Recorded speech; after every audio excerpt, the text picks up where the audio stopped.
Je roulais depuis des heures sur cette route déserte, une ligne interminable d'asphalte coupant l'obscurité épaisse de la nuit.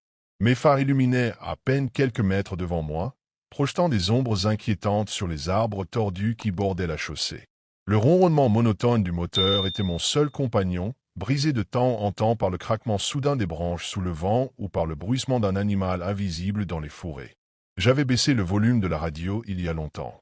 À quoi bon l'écouter, alors que le signal disparaissait sans prévenir, laissant place à un grésillement oppressant. Il y avait quelque chose d'étrange dans l'air, une sensation difficile à expliquer, comme si la nuit elle-même pesait sur mes épaules. J'avais l'habitude des routes solitaires, mais cette fois, je me sentais observé. Je jetai un coup d'œil au rétroviseur. Derrière moi, la route était vide, avalée par l'obscurité. Pourtant, cette sensation ne me quittait pas. Une tension sourde, rampante, me nouait l'estomac. J'essayais de me raisonner. La fatigue, sûrement. Il me restait encore plusieurs kilomètres avant d'atteindre la ville la plus proche. Il fallait juste que je garde les yeux sur la route et que j'ignore ce malaise grandissant. Puis, soudainement, je la vis. Une silhouette se tenait sur le bas-côté, à peine éclairée par mes phares. Une jeune femme, titubante, le visage partiellement caché par ses cheveux longs et humides. Son t-shirt était en lambeaux, taché de quelque chose de sombre, et ses bras portaient des marques, du sang. Beaucoup de sang. Mon cœur rata un battement. Je freinai brusquement, mon cœur battant à tout rompre. La jeune femme leva lentement la tête, et sous la lumière tremblotante de mes phares, je distinguai son visage. Son teint était livide, presque cireux, et ses yeux, écarquillés, semblaient fixer quelque chose au-delà de moi. Ses lèvres tremblaient, comme si elle essayait de parler, mais aucun son ne sortait de sa bouche. Je jetai un regard rapide autour de moi. Il n'y avait personne d'autre, aucune voiture garée sur le bas-côté, aucun signe d'un accident récent. Elle était seule, debout au milieu de cette route abandonnée, au milieu de nulle part. Mon instinct me criait de continuer mon chemin, mais quelque chose dans son apparence me glaçait le sang. Elle semblait terrifiée, perdue, blessée. Je ne pouvais pas juste l'ignorer. J'abaissai la vitre du côté passager. « Mademoiselle, vous allez bien ?» Elle ne répondit pas. Son regard se posa sur moi, mais c'était comme si elle ne me voyait pas vraiment. Je déverrouillai les portes et descendis légèrement du véhicule. L'air de la nuit était glacial et chargé d'humidité. « Vous avez besoin d'aide? Où est votre voiture ?» Toujours aucune réponse. Juste ce silence pesant, cette tension palpable qui faisait courir un frisson glacé dans mon dos. Puis, d'un mouvement presque mécanique, elle avança vers la voiture et ouvrit la portière arrière. Elle s'installa sans un mot, refermant la porte derrière elle d'un geste lent et précis. Un frisson me parcourut l'échine. Son silence était plus troublant encore que son apparence. Je pris une profonde inspiration et démarrai la voiture, essayant d'ignorer la sensation oppressante qui s'installait dans mon ventre. Mais dès que je jetai un œil au rétroviseur, un détail me glaça le sang. Elle était assise là, immobile, le visage baissé, et elle ne semblait plus respirer. Je serrai le volant entre mes doigts moites, essayant de calmer le frisson qui me parcourait l'échine. La jeune femme, toujours assise à l'arrière, restait figée, la tête légèrement baissée, ses cheveux tombant en rideaux devant son visage. « Mademoiselle, où voulez-vous que je vous emmène ?» demandai-je d'une voix mal assurée. Aucune réponse. Juste le ronronnement du moteur et le crissement léger des pneus sur l'asphalte humide. Je jetai un coup d'œil rapide au rétroviseur. Elle était là, mais quelque chose me paraissait étrange. Son corps semblait trop rigide, comme si elle n'était plus vraiment consciente.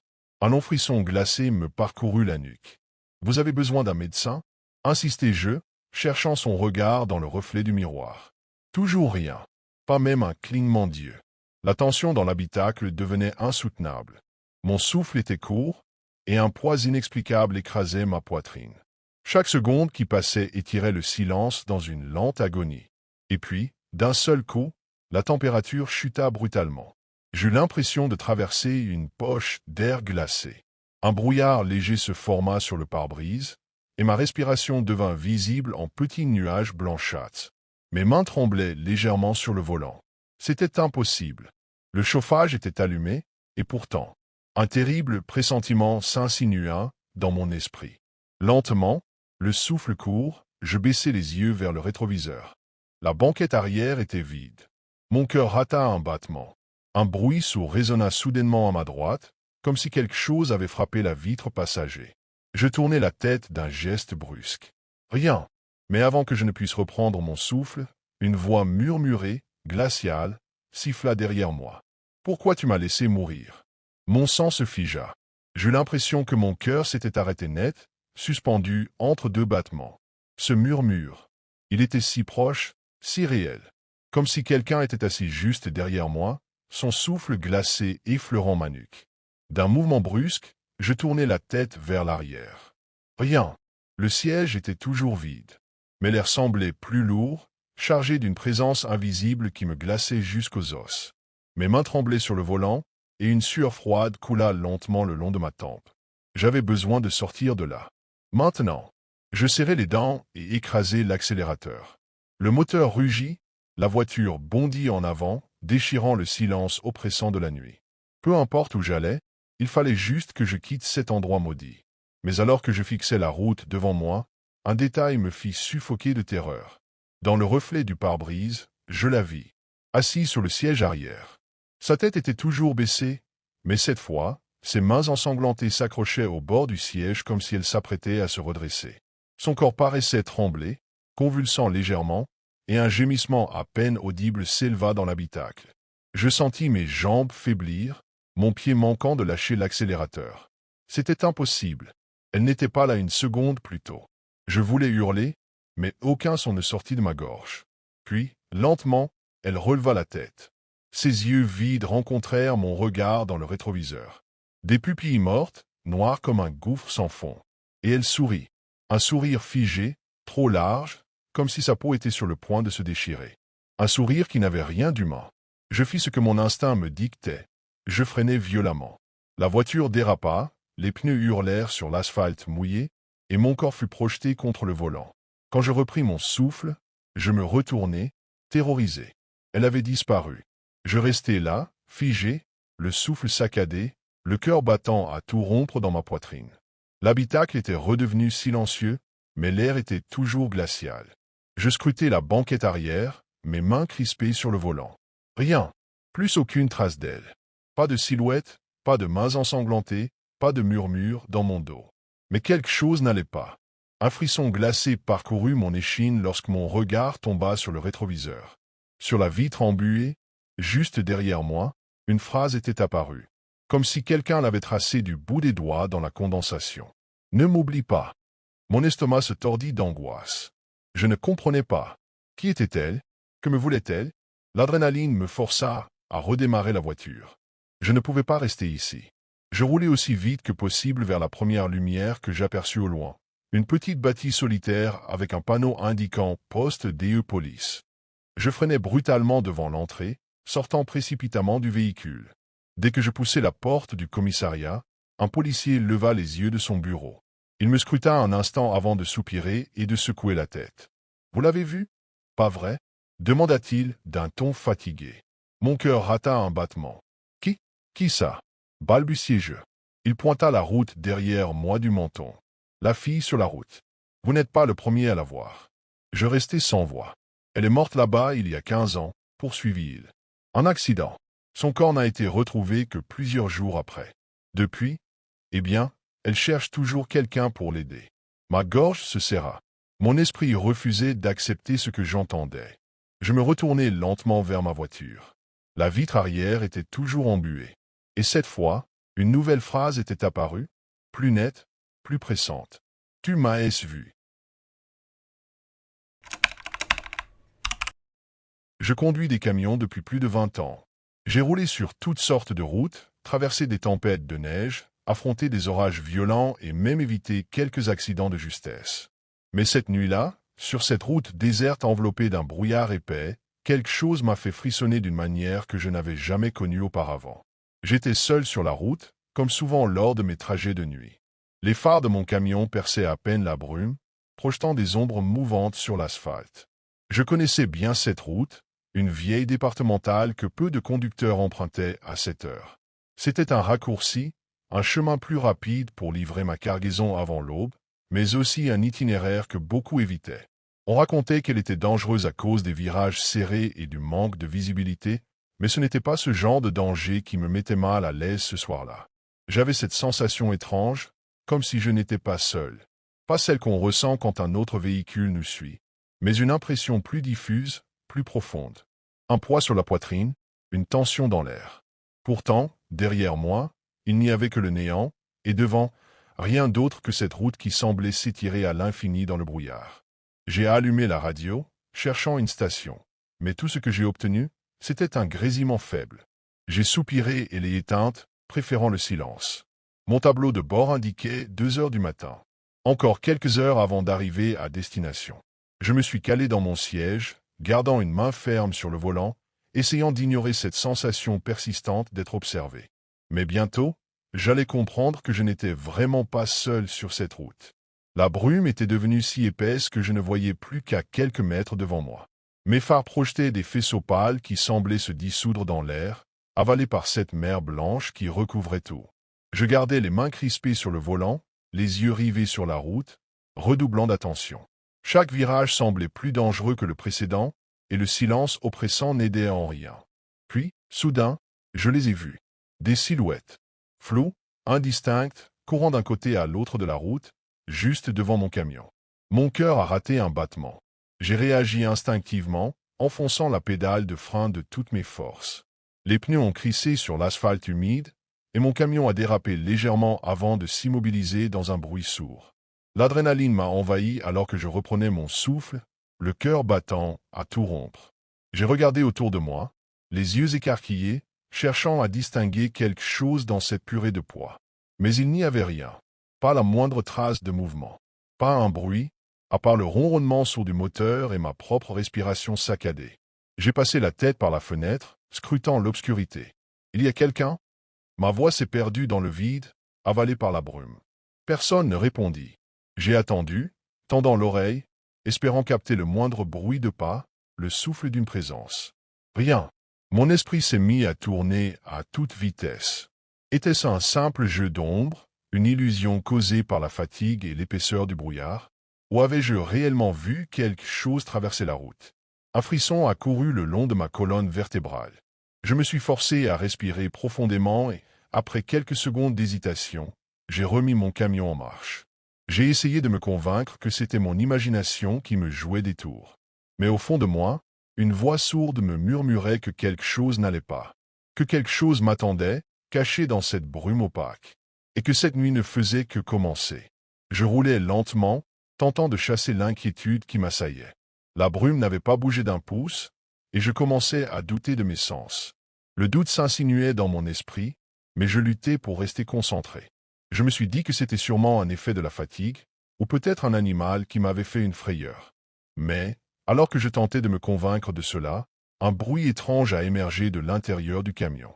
Au début, c'était à peine audible, un léger grésillement, comme si la radio se réveillait d'un sommeil profond. J'ai hésité, puis j'ai tourné la tête vers le tableau de bord. La radio était éteinte. J'ai haussé les épaules, pensant que le système électrique pouvait être défaillant. Mais avant que je puisse éteindre le bruit, une voix, faible mais claire, a jailli de l'appareil, brisant le silence qui m'enveloppait. « Pourquoi n'as-tu pas arrêté pour nous aider ?» Le froid m'a traversé instantanément, comme une décharge électrique. Mon cœur a fait un bond dans ma poitrine. J'ai regardé le bouton de la radio, comme si je pouvais le faire taire d'un simple geste, mais la voix persistait, s'infiltrant dans l'air autour de moi. Il n'y avait pas de malfonction, pas d'interférence radio. C'était une voix, claire et lente, qui semblait m'adresser une question, une accusation. J'ai ralenti encore, presque paralysé par la peur, les mains crispées sur le volant. Qui était-ce? Je n'avais vu personne sur la route. Pas un autre véhicule, pas une âme vivante. La brume, cette présence invisible, m'enveloppait, et la voix, tout à coup, m'a semblé provenir de partout et de nulle part. Un frisson glacial m'a envahi. Je voulais appuyer sur le bouton pour couper la radio, mais mes doigts étaient comme gelés. La voix persistait, s'intensifiant, plus proche, comme si elle se tenait juste à côté de moi, prête à me murmurer à l'oreille. Mais soudain, le son s'est arrêté aussi brusquement qu'il avait commencé. Un silence oppressant est retombé dans la cabine. Je n'ai pas osé bouger, ne sachant pas si j'étais encore en train de rêver, ou si la route était devenue le théâtre d'un phénomène que je ne pouvais pas comprendre. Un sifflement m'a traversé les tympans. Pourquoi n'as-tu pas arrêté pour nous aider? La phrase tourbillonnait dans ma tête. La question résonnait. Qui m'avait parlé? Et pourquoi cette voix semblait-elle si familière, comme un écho d'un événement passé? Le matin suivant, la brume avait disparu, mais l'angoisse persistait en moi. J'étais arrivé à destination, mais l'événement de la nuit précédente me hantait encore. Mes mains tremblaient légèrement tandis que je déchargeais mon camion, et mes pensées étaient accaparées par ce qui s'était passé sur cette route déserte. Je savais que je devais en parler à quelqu'un, à n'importe qui. Je suis allé à la station-service la plus proche pour faire le plein et reprendre des forces avec un café. Il était tôt, et il n'y avait presque personne. Juste un autre camionneur, assis à une table, le visage fatigué. Je me suis approché de lui, hésitant. Désolé de vous déranger, mais vous connaissez la route 68? Celle avec la brume, près de la vieille station de péage, ai-je demandé, espérant qu'il ne me prenne pas pour un fou. Le camionneur m'a regardé avec une expression qui aurait pu être de la curiosité ou de l'ennui. Ah, la 68? Ouais, je connais. C'est une route morte, ça fait des années qu'on l'évite. Pourquoi? T'as eu un problème là-bas. Je lui ai raconté ce qui s'était passé, les ombres, la voix dans la radio, tout. Il m'a écouté en silence, ne m'interrompant que pour hocher la tête de temps en temps. Quand j'ai terminé, il a pris une gorgée de son café, puis a posé lentement sa tasse. Tu sais, gamin, c'est pas la première fois que j'entends ça, m'a-t-il dit d'une voix grave. Cette route, elle porte malheur. Il y a des années, un autobus scolaire a eu un accident là-bas, dans la brume. Une trentaine de gamins, et le chauffeur, tout le monde est mort sur le coup. Personne n'a jamais compris comment l'accident a pu se produire. La rumeur dit que les enfants et le chauffeur hantent encore cette route, ils cherchent quelqu'un pour les aider. J'ai frissonné. Mais, la voix, elle m'a dit que je n'avais pas arrêté pour les aider. Comment? Comment est-ce possible? Le camionneur m'a regardé longuement, presque désolé.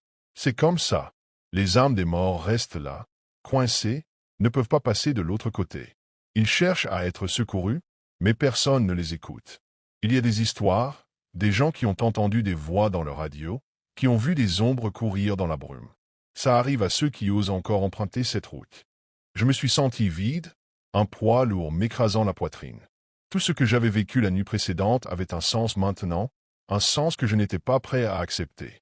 C'était plus qu'un simple accident. C'était un avertissement, un message que ces âmes perdues cherchaient à transmettre. Et moi, je n'avais rien fait. Les heures qui ont suivi ont été un tourbillon de pensées contradictoires. J'avais l'impression d'avoir été marqué par quelque chose de plus grand, de plus sombre, quelque chose qui échappait à ma compréhension. Le camionneur ne m'avait pas menti, mais son histoire m'avait terrifié au point de me laisser sans voix. Il y avait des jours où je croyais pouvoir simplement oublier ce que j'avais vécu. Mais chaque nuit, alors que je me retrouvais seul sur la route, le souvenir revenait me hanter.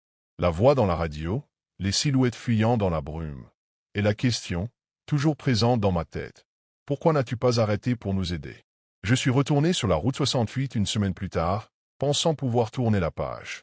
Mais dès que j'ai approché le point où les événements s'étaient déroulés, un sentiment de malaise m'a envahi. J'ai accéléré, pensant que si je passais rapidement, tout serait derrière moi. Mais quelque chose dans l'air, quelque chose dans le silence, me faisait comprendre que je n'étais pas le bienvenu. La brume était là, encore plus dense qu'avant, presque comme si elle m'attendait. Les ombres semblaient se faufiler à la périphérie de mes yeux, m'observant silencieusement. Je me suis arrêté, cette fois, comme si mon corps réagissait sans que je puisse le contrôler. Mes mains tremblaient quand j'ai éteint le moteur et j'ai tendu l'oreille. Le silence qui m'enveloppait était lourd, trop lourd. Puis, juste au moment où je pensais que la peur me ferait perdre la raison, la radio s'est allumée toute seule, encore une fois. Pourquoi n'as-tu pas arrêté pour nous aider? Je n'ai pas répondu. Je ne pouvais pas. La route 68, ce lieu, ces âmes perdues, m'avaient laissé une marque indélébile. Et même si je ne pouvais pas les voir, je savais qu'elles étaient là. Toujours là. Elles n'avaient pas oublié. Nous roulions depuis des heures sur cette route déserte, une ligne sombre serpentant à travers un paysage vide. La nuit était tombée depuis longtemps, et seule la lueur tremblotante des phares fendait l'obscurité oppressante. À côté de moi, Léa somnolait, sa tête appuyée contre la vitre, bercée par le ronronnement du moteur. J'étais fatigué, mes paupières lourdes, mais nous devions encore parcourir quelques kilomètres avant de trouver un endroit où passer la nuit. C'est alors que je remarquai la jauge d'essence, presque vide. Un frisson d'inquiétude me parcourut. Nous n'avions croisé aucune station depuis des kilomètres et l'idée de tomber en panne au milieu de nulle part m'angoissait. Comme en réponse à mes pensées, un panneau apparut soudainement sur le bord de la route, station-service 2 kilomètres. Je secouai légèrement Léa. « Réveille-toi, on va s'arrêter pour faire le plein. » Elle marmonna quelque chose d'incompréhensible avant de se redresser, les yeux encore embués de sommeil. Devant nous, une enseigne clignotante perçait l'obscurité. Une vieille station-service à l'apparence vieillotte, presque hors du temps. 2 pompes rouillées se dressaient sous un auvent faiblement éclairé, projetant des ombres tremblantes sur le bitume fissuré. Je garai la voiture près d'une pompe et coupai le moteur. À travers le pare-brise, je distinguai une petite boutique à l'arrière, avec une lumière blafarde filtrant à travers une vitre sale. Une clochette tinta faiblement lorsque j'ouvris la portière, et un vent glacial me fit frissonner. L'air était plus froid ici, anormalement froid pour une nuit d'été. C'est alors que je le vis. Un vieil homme, courbé, vêtu d'une salopette délavée, se tenait près de l'entrée du magasin. Il me fixait avec une intensité troublante, comme s'il essayait de lire en moi. Son visage buriné portait les marques du temps, et ses yeux, d'un gris pâle, semblaient hantés par quelque chose d'indéfinissable. « Vous ne devriez pas continuer cette nuit, murmura-t-il enfin, sa voix rauque brisant le silence pesant. « Revenez sur vos pas. » Je clignai des yeux, surpris. « Pardon ?» Il ne répéta pas. Il se contenta de me regarder, son expression grave, comme si mes choix lui inspiraient une inquiétude sincère. Derrière moi, Léa sortit de la voiture et s'approcha. « Tout va bien ?» Je lui lançai un regard hésitant avant de reporter mon attention sur l'homme. Mais il n'avait pas bougé, toujours figé comme une statue, ses traits tendus par une nervosité palpable. « Merci du conseil, » répondis-je enfin, mais on doit continuer. Il poussa un léger soupir et détourna les yeux, comme s'il savait déjà que nous n'écouterions pas. Nous avons repris la route, laissant derrière nous la vieille station-service et son étrange gardien. Dans l'habitacle, un silence pesant s'était installé. Léa jetait de temps à autre un regard inquiet dans le rétroviseur, comme si elle s'attendait à voir le vieil homme surgir derrière nous. C'était bizarre, non? Finit-elle par murmurer. Ouais, un peu, admis-je en gardant les yeux sur la route. J'essayais de me convaincre que ce n'était rien, juste un vieil homme superstitieux ou un original un peu paranoïaque. Peut-être qu'il avait vu quelque chose de dangereux sur la route récemment, un accident, un animal errant, que sais-je. Mais il y avait quelque chose dans son regard, une intensité qui me mettait mal à l'aise. Les minutes s'étiraient, la route semblait interminable, toujours bordée des mêmes silhouettes d'arbres sombres se découpant sur le ciel nocturne. Puis, je l'ai vu, l'enseigne. D'abord, j'ai cru à une illusion. Mais à mesure que nous approchions, mon estomac se serra d'angoisse. Impossible. Ça ne pouvait pas être. Attends, c'est une blague? Lâcha Léa, se redressant sur son siège. Devant nous, sous la lumière vacillante d'un vieux néon, se dressait la même station-service. Les mêmes pompes rouillées, la même devanture poussiéreuse, et le même vieil homme, debout, exactement à la même place. Je freinai brutalement, le cœur battant à tout rompre. « Ce n'est pas possible, » murmurai-je. Léa me regarda, l'air aussi perdu que moi. « Comment? On n'a pas fait demi-tour, n'est-ce pas ?» Ma gorge était sèche. Non, c'était impossible. Nous avions roulé tout droit, sans jamais bifurquer. Et pourtant, nous étions revenus exactement au même endroit. Le vieil homme nous fixait, son expression identique à la première fois. Puis, lentement, il secoua la tête. J'appuyai sur l'accélérateur. Il fallait que nous sortions d'ici. La voiture s'élança dans la nuit, avalant la route à toute vitesse. Mon cœur battait à tout rompre, et mes mains crispées sur le volant étaient moites de sueur froide. Léa respirait bruyamment à côté de moi, les yeux rivés sur l'obscurité devant nous. « Ce n'est pas possible. Ce n'est juste pas possible. » répéta-t-elle, la voix tremblante. Je ne répondis pas. Mon esprit refusait d'accepter ce que nous venions de voir. Il y avait forcément une explication rationnelle. Nous avions peut-être pris un détour sans nous en rendre compte. Une route en boucle, un panneau mal placé. Quelque chose. Mais alors que les kilomètres défilaient, je commençais à douter de mes propres certitudes. Les arbres autour de nous semblaient identiques, sombres et menaçants, figés comme des spectres silencieux. L'asphalte sous nos roues était parfaitement lisse, sans la moindre variation. Pas de virage, pas de croisement. Juste une ligne droite interminable. Puis, au loin, une lumière apparut. D'abord faible, vacillante, à peine perceptible. Mais à mesure que nous avancions, je sentis une sueur glacée couler le long de ma nuque. C'était elle, la même lumière blafarde, le même néon fatigué. La station-service. Encore. J'écrasai la pédale de frein, manquant de faire déraper la voiture.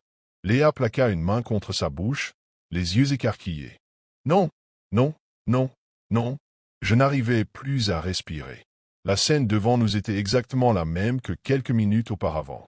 Les pompes d'essence rongées par le temps, la lumière tremblante, et le vieil homme, debout sous l'auvent, nous fixant comme s'il savait. Je sentis une vague de panique me submerger.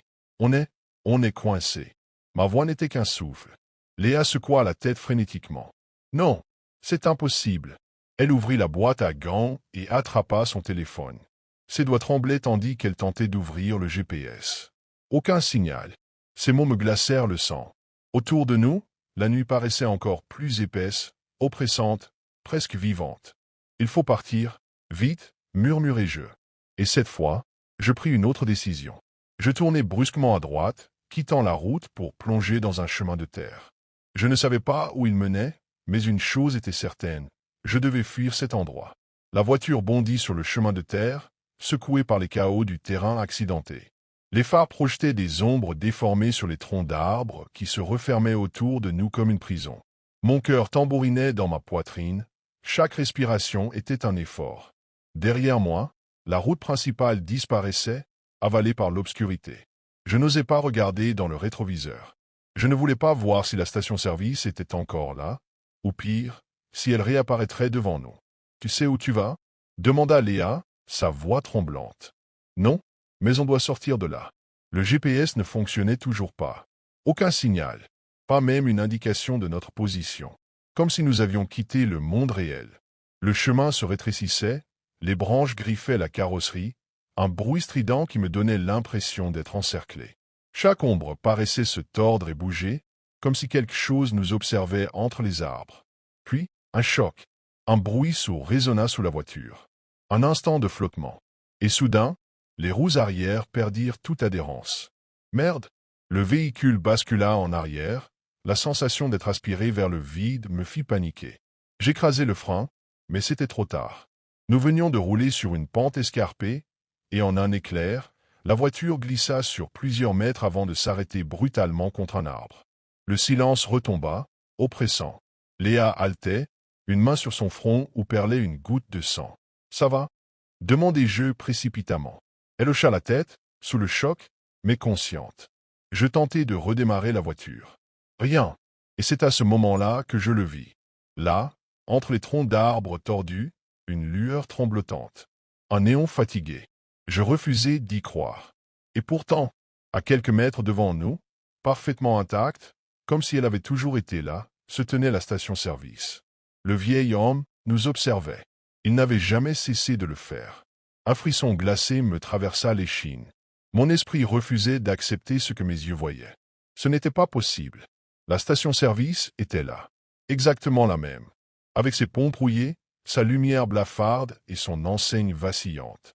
Et au milieu de cette scène irréelle, le vieil homme, toujours figé, toujours nous observant. Léa sanglotait doucement à côté de moi, secouant la tête comme pour chasser une illusion. C'est un cauchemar? Ça ne peut être qu'un cauchemar. Mais c'était bien réel. Je tentais d'ouvrir la portière, mais ma main tremblait violemment.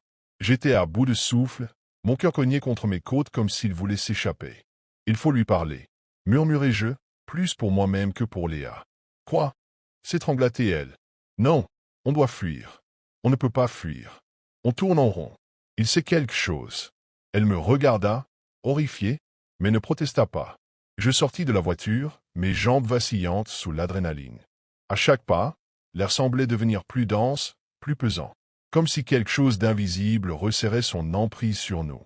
Arrivé devant lui, je tentai de parler, mais aucun son ne sortit de ma bouche. Le vieil homme me dévisagea longuement, puis soupira. « Vous avez voulu défier la route. » Sa voix était un murmure rauque, chargé d'un poids que je ne comprenais pas. « Qu'est-ce que c'est? Pourquoi on revient toujours ici ?» Il ne répondit pas tout de suite. Son regard se perdit dans le vide avant de revenir sur moi, empli d'une tristesse insondable. Il n'y a pas d'issue. Un vertige me saisit. Comment ça? Il posa une main sur mon épaule, et à cet instant, un froid glacial me transperça jusqu'à la moelle. Vous êtes déjà là depuis longtemps. Je reculai, secoué d'un frisson d'horreur. Quelque chose en moi comprit avant même que les mots se forment dans mon esprit. Nous n'avions jamais quitté cette station-service. Le temps n'existait plus pour nous. Nous étions piégés. Léa cria mon nom derrière moi. Je me retournai d'un bond. Et tout s'éteignait. Plus de lumière. Plus de stations. Plus de vieil homme. Rien qu'un néant absolu.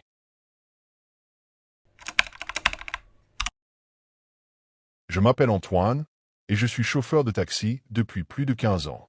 J'ai roulé sur toutes sortes de routes, rencontré des clients de tous horizons, et vécu des nuits interminables à errer dans la ville à la recherche de passagers. Mais rien, absolument rien ne m'avait préparé à cette nuit-là. Il était presque minuit quand j'ai aperçu une silhouette immobile sur le bas-côté d'une route peu éclairée, juste à la sortie de la ville.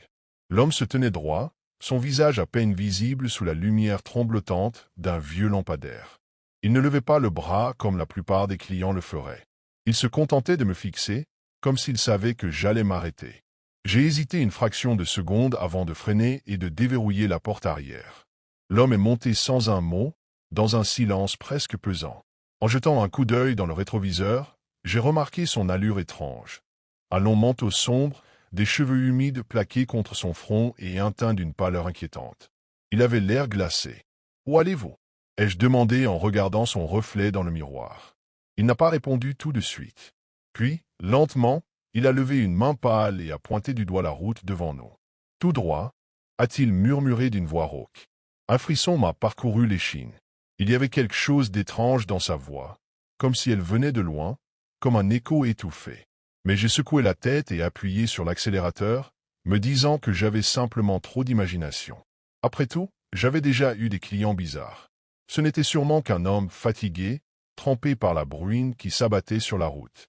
Mais, alors que nous avancions dans la nuit, je ne pouvais pas me débarrasser de cette impression oppressante. Quelque chose, dans cette course, ne tournait pas rond. La route s'étirait devant nous, longue et déserte, bordée d'arbres noueux qui projetaient des ombres distordues sous les phares de la voiture.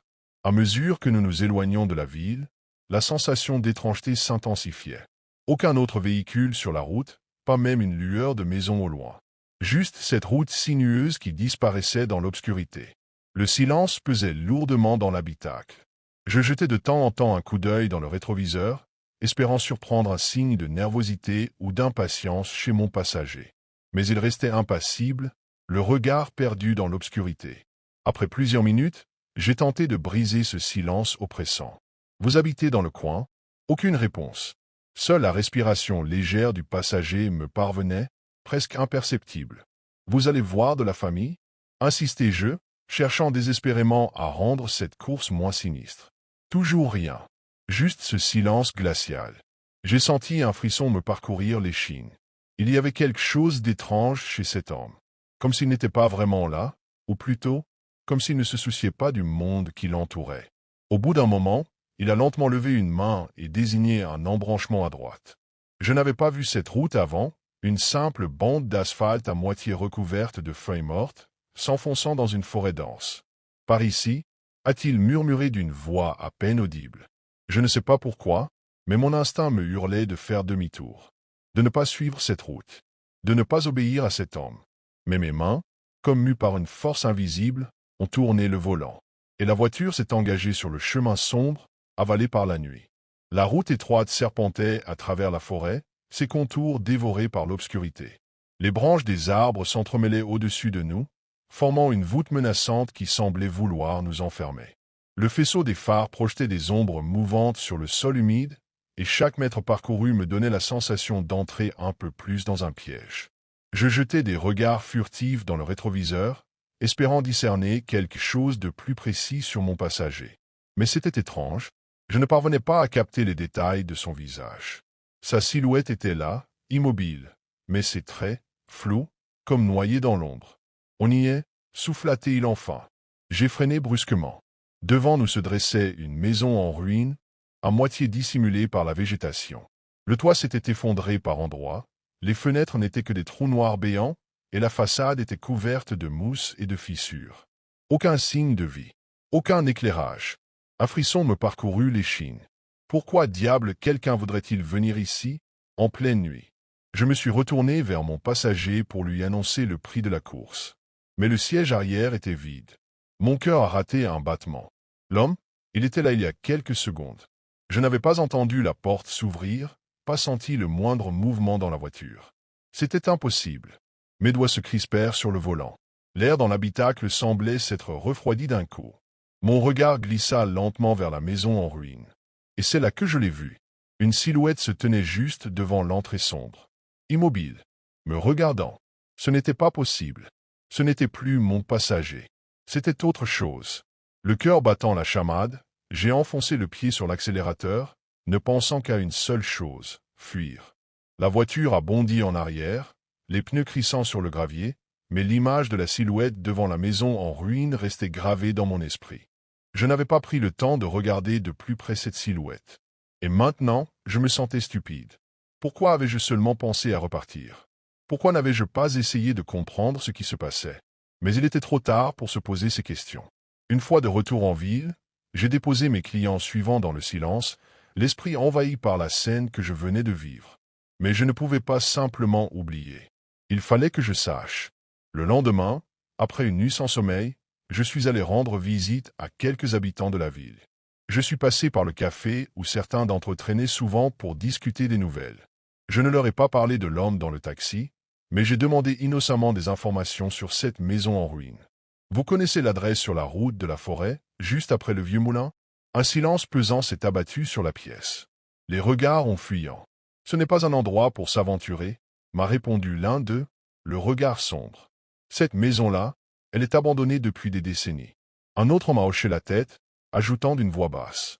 Le dernier propriétaire, il est mort là-bas, en essayant de prendre un taxi, justement. C'était dans les années 60, il a voulu prendre un taxi sur cette route. Mais il n'est jamais revenu. Je suis resté là, figé, comme si mes jambes refusaient de bouger. La vérité m'est tombée dessus avec la force d'un coup de poing. Le dernier homme que j'avais conduit, c'était lui. Le mort. Le fantôme. J'ai demandé plus de détails, mais personne ne voulait en dire plus.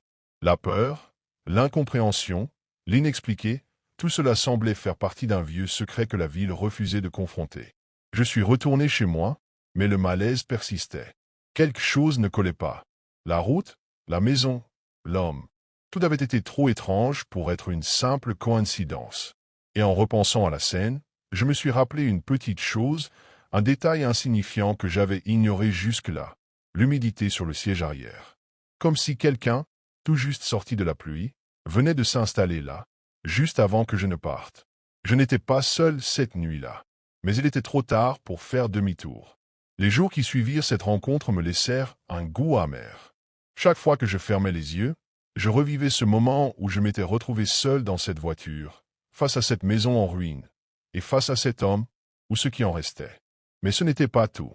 Une pensée persistait dans un coin de mon esprit, une idée qui m'avait effleuré sans que je n'y prête attention au début, l'humidité sur le siège arrière. Pourquoi cette sensation de froid étrange qui m'avait envahi, comme si quelqu'un venait juste de sortir de l'eau, ou d'une tempête? Je n'arrivais pas à me débarrasser de cette image. Et chaque nuit, je me retrouvais à penser à cette route, à cette maison, et à l'histoire que les habitants de la ville m'avaient racontée. Le dernier propriétaire, le pauvre homme qui avait essayé d'appeler un taxi, exactement comme je l'avais fait, mais qui n'était jamais revenu. Mais, dans la réalité, il n'avait jamais eu l'occasion de partir, n'est-ce pas? Il était resté là, dans cette maison, figé dans le temps. Il n'avait pas été pris en charge par un chauffeur de taxi. Alors pourquoi était-il venu à moi? Pourquoi m'avait-il appelé, moi, et non un autre? Une nuit, après plusieurs jours de réflexion, je n'ai pas pu m'empêcher. Je suis retourné sur la route. Je savais que je risquais ma vie, que ce n'était qu'une question de temps avant que quelque chose d'encore plus horrible ne se produise. Mais l'envie de comprendre, de trouver une explication logique, me rongeait. J'ai roulé lentement, la voiture presque immobile, cherchant des indices, quelque chose qui me permettrait de percer ce mystère. Je suis arrivé devant la maison en ruine. Mais cette fois, quelque chose était différent. La porte, qui jadis était brisée, était maintenant entr'ouverte. Et au loin, sous la lumière pâle de la lune, j'ai cru voir une silhouette se tenir dans l'ombre de l'entrée. Je n'ai pas osé m'avancer. Je n'ai pas voulu voir de près ce qui m'attendait. Mais, en me retournant pour partir, un frisson m'a parcouru. Dans le rétroviseur, j'ai vu, juste derrière moi, une forme qui ressemblait à celle de l'homme que j'avais transporté. Il ne souriait pas. Il n'avait même pas l'air humain. Mais je savais, au fond de moi, que ce n'était pas un simple mirage. J'ai démarré la voiture à toute vitesse, les roues crissant sur le gravier. Je ne reviendrai plus jamais ici. Je ne prendrai plus jamais cette route. Mais je sais que, chaque nuit, l'homme attend. Il attend un taxi. Il attend une nouvelle victime. Et à chaque fois qu'un chauffeur de taxi passera par là, il se souviendra de moi, du voyage qui n'en était pas un, du voyage que je n'aurais jamais dû faire.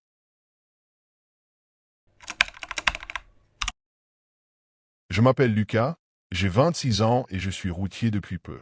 Ce soir-là, après des heures de route monotone sous une pluie fine, mes paupières étaient lourdes et mon estomac criait famine.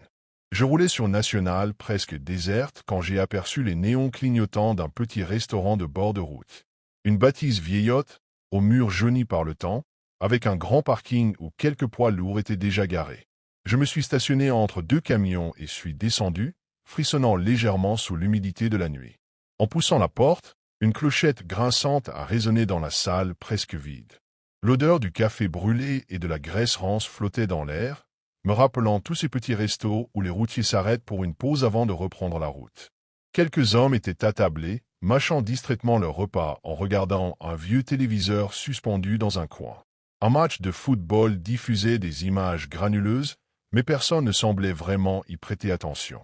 Je me suis installé à une table près de la fenêtre, et une serveuse d'une cinquantaine d'années, au regard fatigué, est venue prendre ma commande. Un steak frites et un café, s'il vous plaît. Elle a hoché la tête sans un mot et s'est éloignée vers la cuisine. Pendant que j'attendais, un homme assis au comptoir m'a adressé la parole. C'était un autre routier, la quarantaine, le visage buriné par la fatigue et les kilomètres. Première fois que je te vois dans le coin. Tu fais quelle route? J'ai pris une gorgée d'eau avant de répondre. Je livre une cargaison à Bremont, un petit bled à 1 heure d'ici. Après ça, je rentre chez moi. Il a hoché la tête en mastiquant un bout de pain. Fais gaffe sur cette route, surtout la nuit. Pas mal d'accidents, et certains disent que...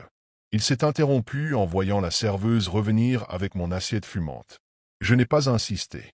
Ce n'était pas la première fois qu'on me mettait en garde contre une route ou une région. Les légendes de routiers, ça circule vite. J'ai mangé rapidement, payé mon addition en laissant quelques pièces sur la table, puis j'ai salué d'un geste les autres routiers avant de sortir. L'air nocturne était glacial. Je me suis dirigé vers mon camion, sans savoir que ce serait la dernière fois que quelqu'un me verrait. Les heures sont devenues des jours, puis des semaines. Ma famille a commencé à s'inquiéter lorsque je n'ai pas donné de nouvelles après ma livraison supposée à Bremont. Ma sœur a essayé de me joindre des dizaines de fois, mais mon téléphone restait désespérément éteint.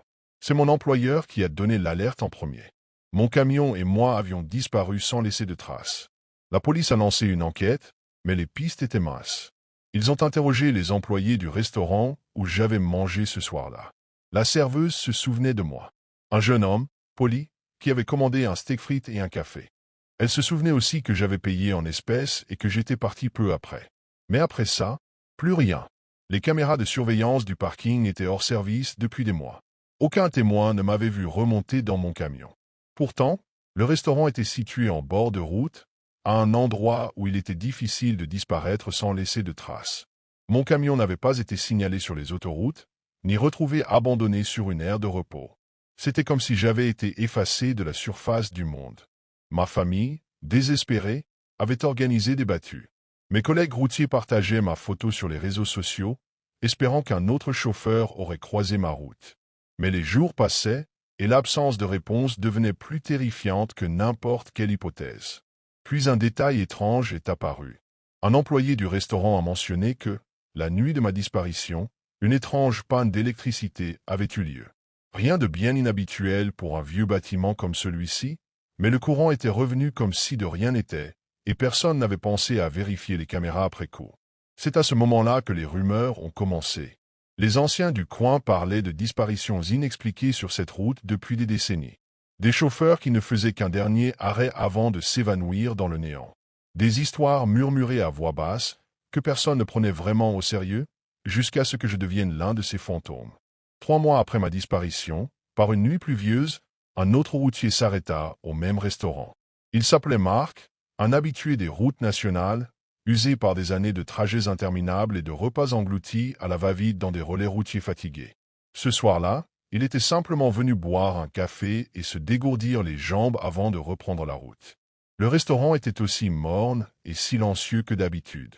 Quelques clients dispersés, la télévision diffusant une chaîne d'informations en sourdine, et cette odeur persistante de café tiède et de graisse refroidie.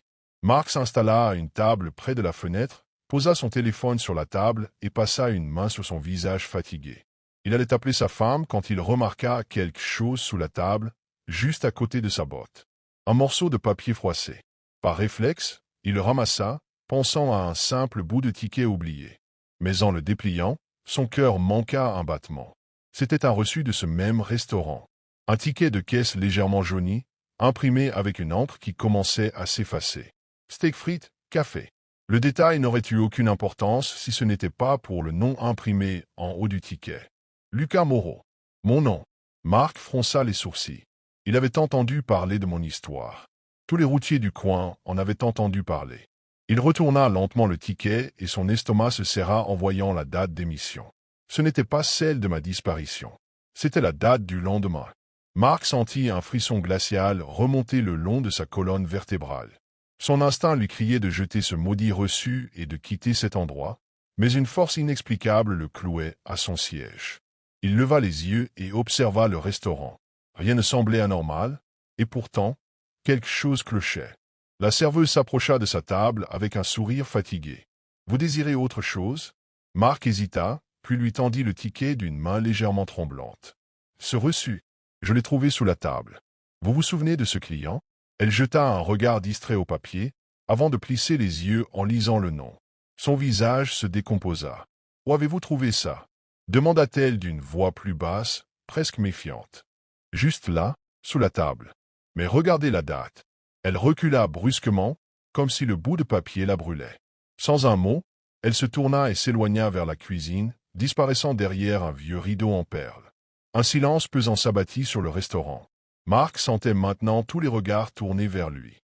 Les autres clients semblaient figés dans le temps, leurs mouvements étrangement ralentis, leurs visages légèrement flous, comme une image mal capturée. Puis, quelque chose changea. La lumière des néons vacilla.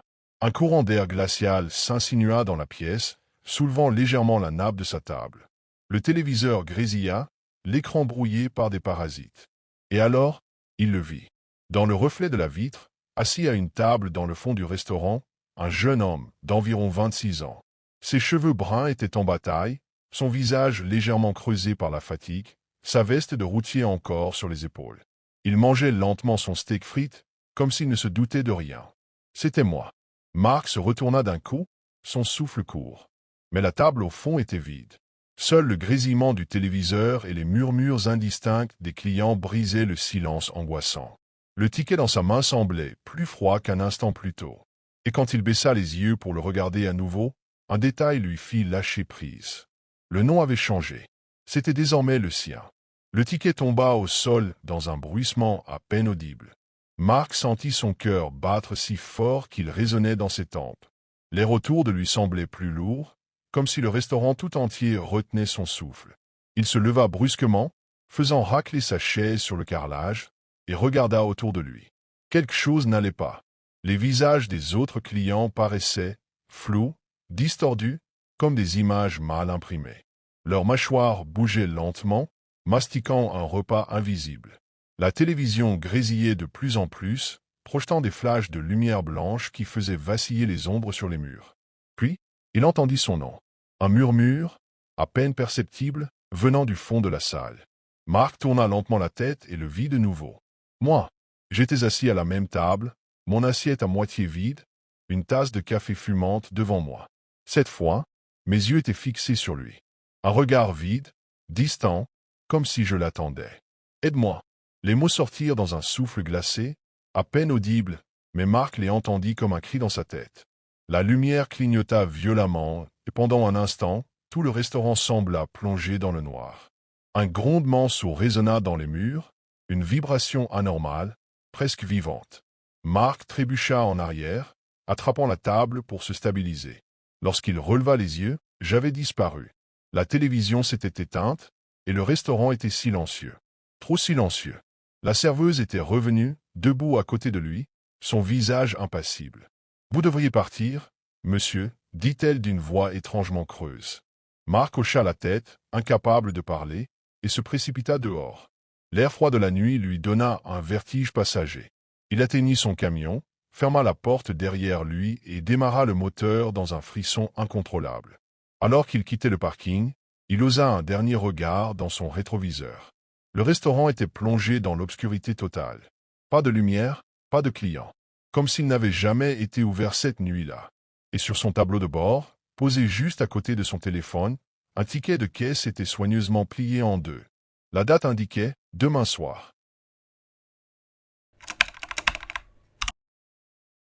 La route s'étendait devant moi, une ligne sombre et infinie, percée seulement par le faisceau blafard de mes phares. J'étais fatigué, les paupières lourdes, et le silence pesant de la nuit rendait chaque bruit plus oppressant. Le moteur ronronnait doucement, un son presque apaisant dans cette solitude absolue. Autour de moi, la campagne déserte s'étendait, sans la moindre trace de vie, hormis quelques arbres tordus qui projetaient leurs ombres déformées sur l'asphalte. Je jetai un coup d'œil au tableau de bord, 2h43 du matin. Encore une trentaine de minutes avant d'atteindre la ville. J'accélérai légèrement, pressé de rentrer. C'est alors que, dans le rétroviseur, je l'ai vu. D'abord, je crus à une illusion d'optique. Une silhouette sombre, immobile, au milieu de la route, loin derrière moi. Mon cœur manqua un battement. Qui diable pouvait bien marcher ici, à une heure pareille? Je ralentis, hésitant. Peut-être quelqu'un en détresse, un voyageur égaré. Mais quelque chose n'allait pas. Alors que ma voiture avançait, la silhouette restait à la même distance, figée, comme si elle ne s'éloignait jamais. Un frisson glacé me traversa l'échine. Je fixai le rétroviseur plus attentivement. Non, ce n'était pas possible. La chose était toujours là.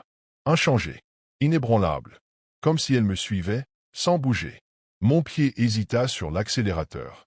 Mon instinct me criait de ne pas m'arrêter, mais une part de moi refusait d'accepter l'étrangeté de la situation. Peut-être que la fatigue me jouait des tours, peut-être qu'il s'agissait simplement d'un passant. Je ralentis encore, scrutant le rétroviseur. La silhouette était toujours là, distante mais nette, parfaitement immobile au milieu de la route. Pourtant, alors que je roulais, elle ne semblait jamais s'éloigner. C'était comme si elle glissait avec moi, sans faire le moindre mouvement. Un frisson me parcourut la nuque. Ce n'était pas normal.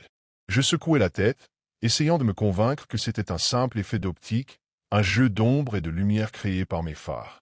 Pour en avoir le cœur net, j'appuyai brusquement sur l'accélérateur. Le moteur gronda et la voiture bondit en avant. 80 km/h, 100 km/h. Les arbres défilèrent en un flou sombre, la route se noyait sous le halo tremblant des phares. Mais quand mon regard revint au rétroviseur, mon souffle se coupa net. La silhouette était toujours là, exactement à la même distance. Ni plus proche, ni plus loin. Impossible.